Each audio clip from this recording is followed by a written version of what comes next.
Today we're making vegetable quiche, and this is very similar in a weird way to almost like a pizza. It has an egg base, of course, but it's a whole wheat crust, which I love the high fiber in that, and it's also an array of vegetables that have been roasted with some light cheese, and it just comes out wonderful. You can serve it for lunch or for dinner. I've even had it for breakfast, and it's especially beautiful on a brunch or with special times with friends. So thank you for joining me, and let's get started. Okay, we are back, and now we are going to do the roasted vegetables that will go inside the quiche. We have a lot of vegetables to choose from, and what I'm going to do is just kind of baste them in a little bit of light avocado oil or olive oil, and put a little salt and pepper on them, and that is going to make them just amazing roasted. You have to sort of roast them to get water out of them somehow. So you have to get the liquids out by getting heat into it. So you can either do this in a pan, or I do it in the oven because it's easiest. I can put it all on a cookie sheet.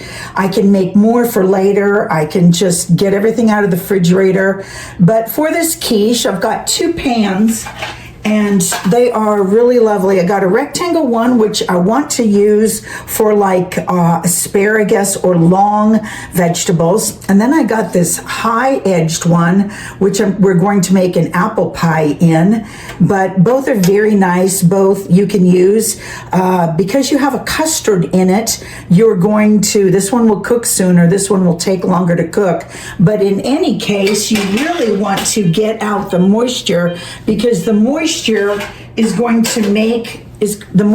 to make your quiche soggy, so you don't want to be part of that. Okay, so I've already went ahead and I've washed everything. The asparagus, I didn't especially want to throw away all the ends, but because an asparagus quiche is so delicate, you don't want to have tough pieces. So those have been broken off, and I'll put over here. So what I'm going to do is just make a little bit of oil with a microplane and a little bit of olive oil, and mince that up. And we're going to baste the vegetables after we cook them. Before we cook them. And you don't want a strong vegetable or a strong garlic flavor. That would not be good. But since it's savory, I'm going to use olive oil. And I'm just going to brush it. Just let it sit in there. And then we're just going to use a brush on it and go over everything. So that, and then we'll put salt and pepper on things. Okay. And of course, one more. Keep it thick. Remember, it's going to caramelize and be so nice. I think I got to cut that one sort of out. It's got too much going on inside there. Okay, I'm going to smush these down. Now, a 400-degree oven's pretty hot.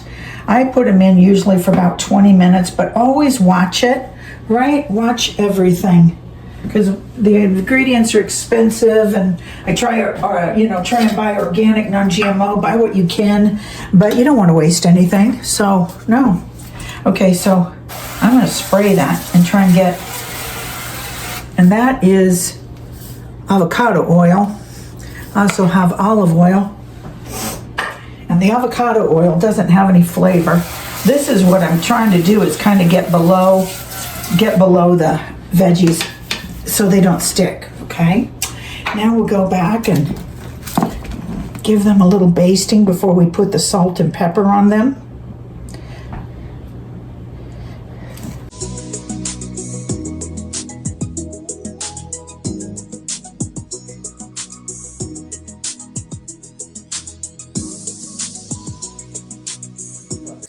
So we've got that ready, and I'm going to do just maybe a little bit more on the mushrooms. And you don't have to add garlic. If you don't like it, don't add it. Okay, it's going in the oven. And let me set the timer.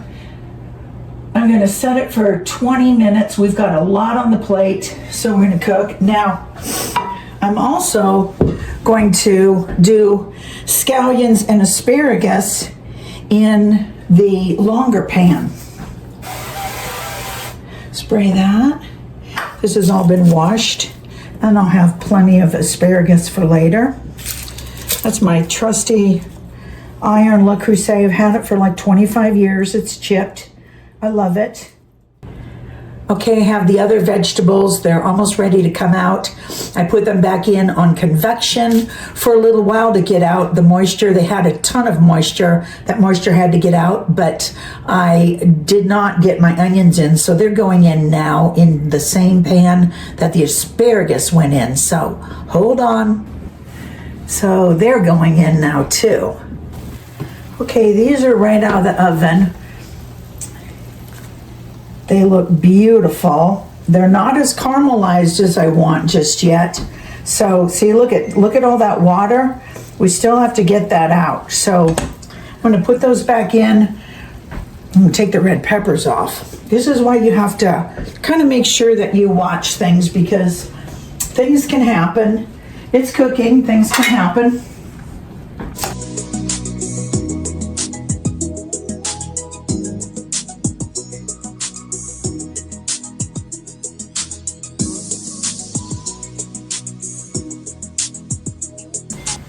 And we'll put them in for a couple of more minutes. Okay, our tomatoes and our mushrooms are out. The aromas still seem pretty juicy. I'm gonna let those sit a bit, but the mushrooms are definitely done. The small tomatoes are done. So I'll probably use those, and I'll probably keep the aromas for something else, because I think the small ones will look beautiful with our onions and our red roasted peppers. The asparagus, I don't know, that may go into the long rectangle, do the asparagus with the onions and like a chev or a Philly cheese on the bottom you can do, but chev is good, goat is good. So I'm gonna let those sit and then we'll be back. Okay, so I've got the tomatoes and mushrooms are resting. I'm going to put these on a little plate. I've got to run at the moment.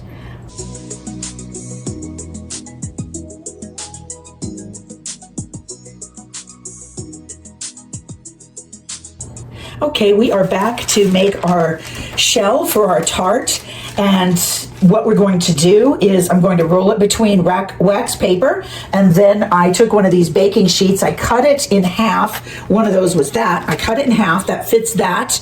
Remember, I was going to use a larger one, but it just seemed like it was going to take a lot of liquid, and I did not want to do that right now. So I'm going to go with this one, the rectangle one, or you could use a round one. It's only about 1 inch high, but I just wanted it to be springy and light and not look too heavy. So I'm going to roll this out, and then we're going to put in beans to hold the crust down so it doesn't rise. You pre-bake it for 10 minutes at 400 degrees. Some people like to go longer and just make sure it's done, but remember, you are going to be cooking the quiche again, so don't, take it too far. In all of these things, you do what you want, but definitely watch it. If you're going to modify it, just make sure you watch it. Now, yesterday I had the entire oven hot, and on days like that, I make sure I cook as much as I can to use the heat that is going to end up being in your house. And sometimes that's not fun. So try and do it. If you have to bake some pie shells, you've got to roast some chicken, roast some vegetables, make sure you do it while that oven's hot. So kind of make a list and know that the oven's going to be on for 2 or 3 hours and you want to get a lot of prep work done. Okay, so what I'm going to do is lay him out. I had him sitting on top of the toaster oven, so he got a little warm. And then you just roll this out. Now, if you use wax paper like I did, or parchment paper, you can keep it in there. And then after we get it the size we need, we put it back in the refrigerator to chill for a second, so it's easier to work with. So we'll just roll it. Remember, you want to make it big enough that you can go floppy on the sides, because you've got to cut some off.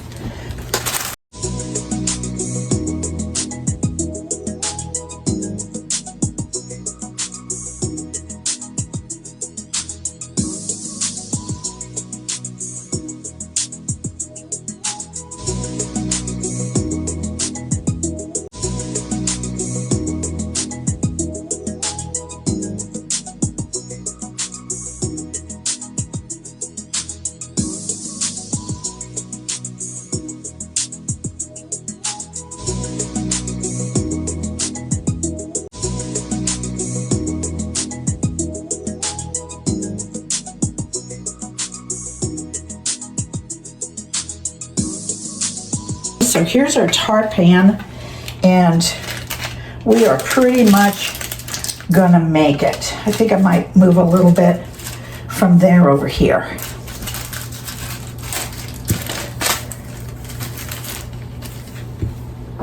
Want to just make sure you are covered everywhere. Or worst comes to worst, you know what you do when it comes out of the when we take it out of the cold. If you have to you know, like a surgeon, you have to cut off a piece and glue it back down here. That's what you do. Okay, so we are just going to, however you can get this in the refrigerator. I sometimes roll it. I don't know today if it wants to do that. Let's see. You don't want it to bust though. Here's the thing, right? You don't want this thing to bust. So, see, and look, it's getting the seam there. So, I'm just gonna shimmy it into my refrigerator and let it sit there for 10 minutes. Okay, I'll be right back. Okay, I have let the crust, the dough, sit in the freezer. You can put it in the fridge too, it'll just take a little longer, but set it in the freezer for about 8 to 10 minutes and it is ready. All right.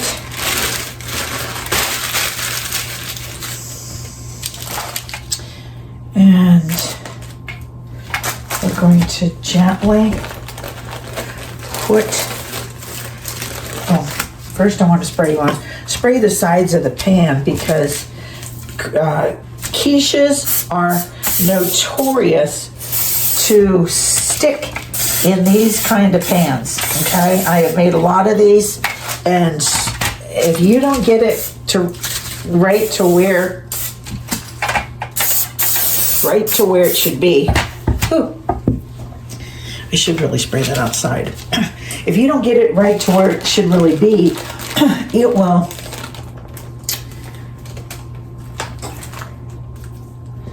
Okay.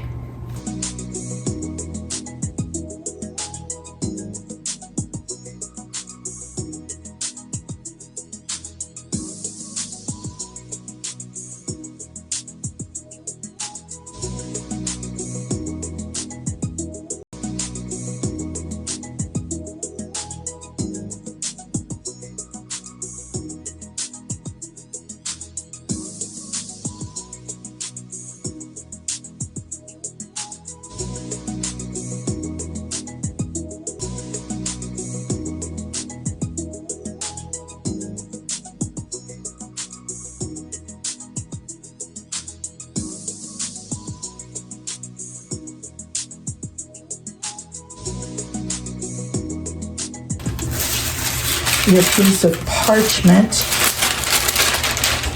again. Okay. It says we're going to blind bake this, which means we're going to put a layer of beans, and these will be beans you don't eat. Just get some cheap weird beans, any flavor. I get the long ones so they don't leave. I one time made something with garbanzos. I made that blind bake with garbanzos, and it was like hail damage. So these are kind of long and thin. And so then this is going to go in the oven for about 10 minutes, in the toaster oven for about 10 minutes. And then I'm going to bring it out, and then we will start working on the filling. So I couldn't get the door shut, so that ended up going in the big oven again. Okay, so it's been in there. So what I'm going to do is put some of the beans, put all of the beans back in their container. I'm going to take out the parchment and take out those other beans. And I'm going to put it back in for about 5 more minutes to get it a little more dry. The crust is out. It's beautiful. It shrunk a little So that's okay.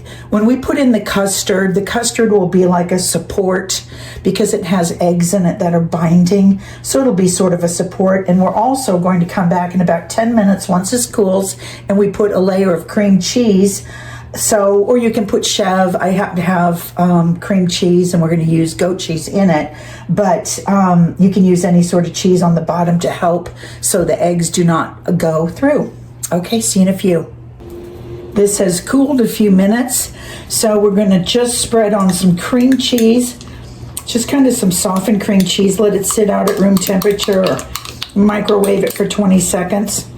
And we're just going to spread that on the bottom. Now you could do this with goat cheese or any cheese. Like if you did a cheese that was like American or something, it might get a little oily at the bottom. This has like a viscosity to it. It's thick, right? So you would want, I mean, you could even do it with brie as far as that goes. You want a cheese that has some thickness to it. And so this is going to help lock in the moisture so it doesn't go all over through your crust. You want to be able to cut this. And now we will make our filling for the quiche. You start out with a cup and a half of milk. I got a little bit of thyme already in there.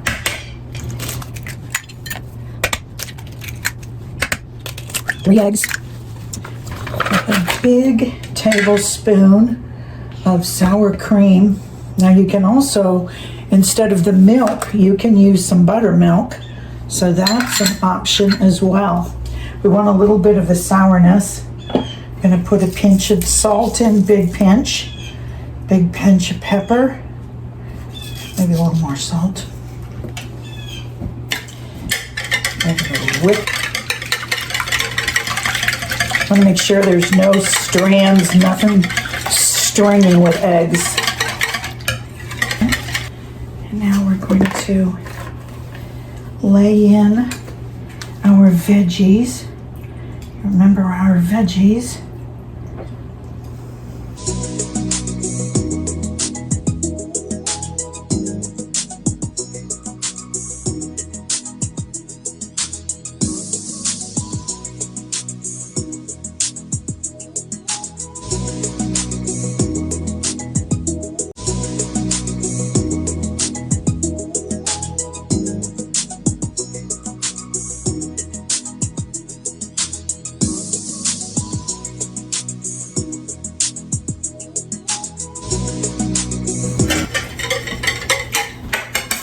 And with this batter, you want to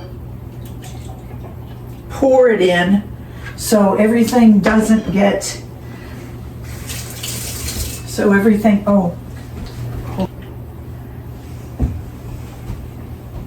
with this batter, I have to tear up the thyme.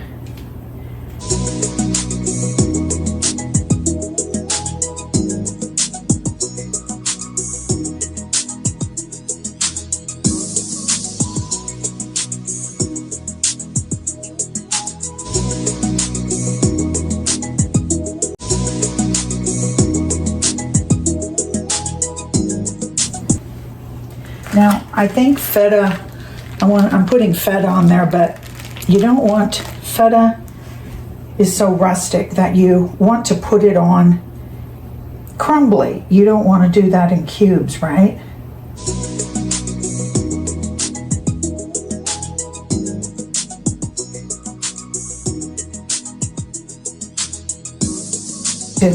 But that's gorgeous, and that is going in the oven. Timer set for 25 minutes. See you soon.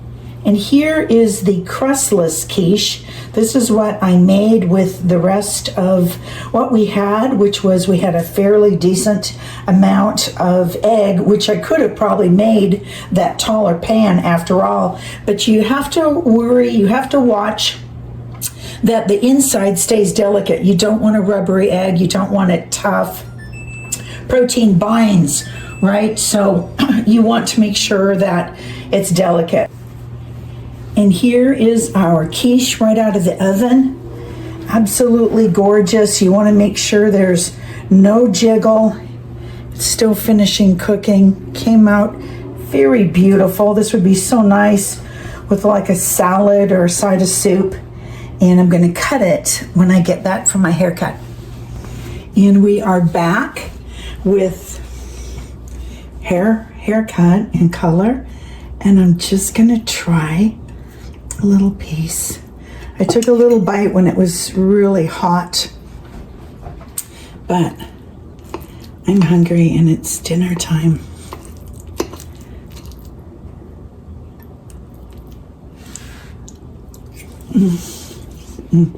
It's really good.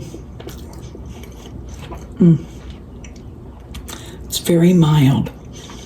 The cheese is soft. The cheese is gentle.